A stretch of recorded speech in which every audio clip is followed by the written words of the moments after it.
Hello. കഴിഞ്ഞ ദിവസം department of higher education, government of Kerala, state level quality assurance cell Kerala എന്നിവ സംയുക്തമായിട്ട് Excellentia 2025 എന്ന് പറഞ്ഞിട്ട് കേരളത്തിലെ ഹയർ എഡ്യൂക്കേഷൻ ഇൻസ്റ്റിറ്റ്യൂഷൻസിൻ്റെ അച്ചീവ്മെൻറ്റ് സെലിബ്രേറ്റ് ചെയ്യുന്ന ഒരു ചടങ്ങുണ്ടായിരുന്നു.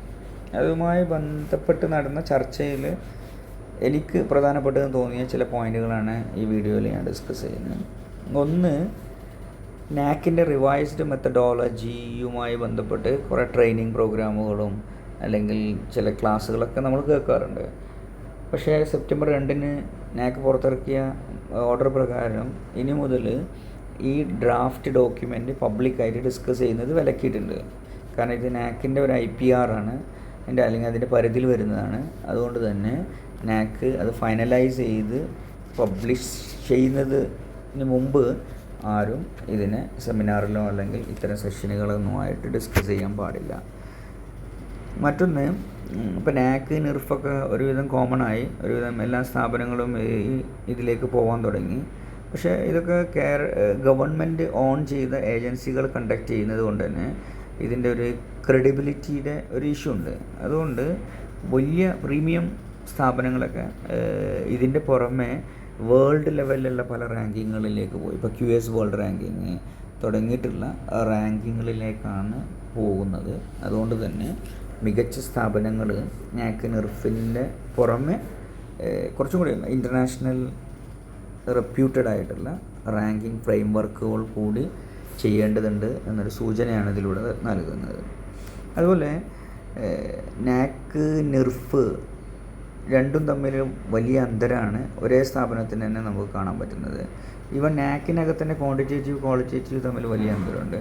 അപ്പോൾ ഇതൊന്നും ഒരു എന്താ പറയുക ഫുള്ളി ഇവോൾവ് ചെയ്ത ഒരു സിസ്റ്റത്തിൽ വരാൻ പാടില്ല.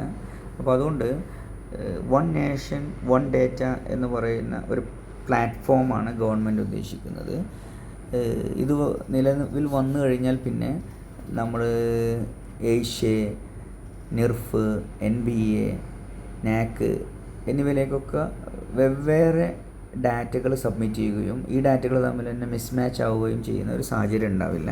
നമ്മൾ ഒരൊറ്റ സ്ഥലത്ത് സബ്മിറ്റ് ചെയ്ത ഡാറ്റ എല്ലാവർക്കും യൂസ് ചെയ്യാനും അത് ഉപയോഗപ്പെടുത്താനൊക്കെ പറ്റുന്ന രീതിയിലുള്ള ഒരു യൂണിഫോം ആയിട്ടുള്ള ഡാറ്റ ക്യാപ്ചറിങ് സിസ്റ്റമാണ് വരാൻ വേണ്ടി പോകുന്നത്.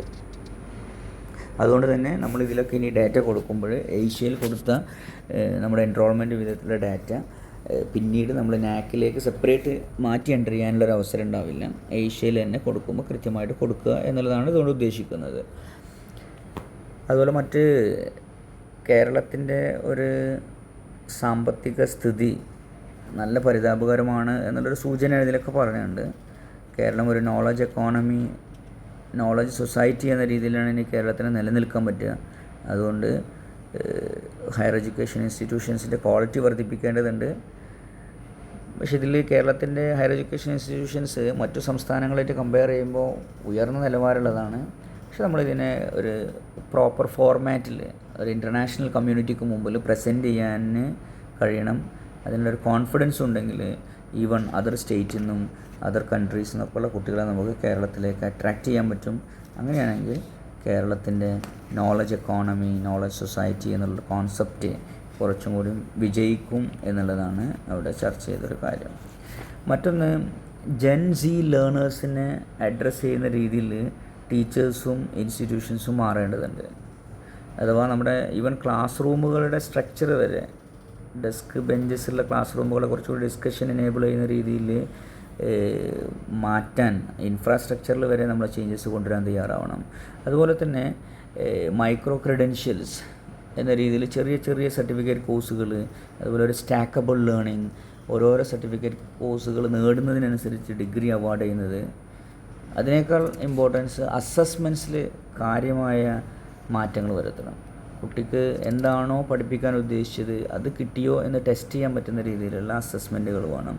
റിട്ടൺ എക്സാം മാത്രം ഒരിക്കലും ഇനി സഫീഷ്യൻ്റ് അല്ല എന്നുള്ളൊക്കെ സൂചനകളായിരുന്നു ഈ ഡിസ്കഷനിൽ വന്നത്.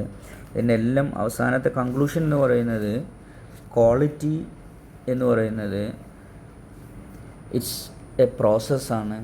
ഇത് കണ്ടിന്യൂസ് ആയിട്ട് പ്രാക്ടീസ് ചെയ്യുക എന്നുള്ളതിലാണ് ഏതൊരു സ്ഥാപനവും ഫോക്കസ് ചെയ്യേണ്ടത്. Thank you for watching. Have A nice day.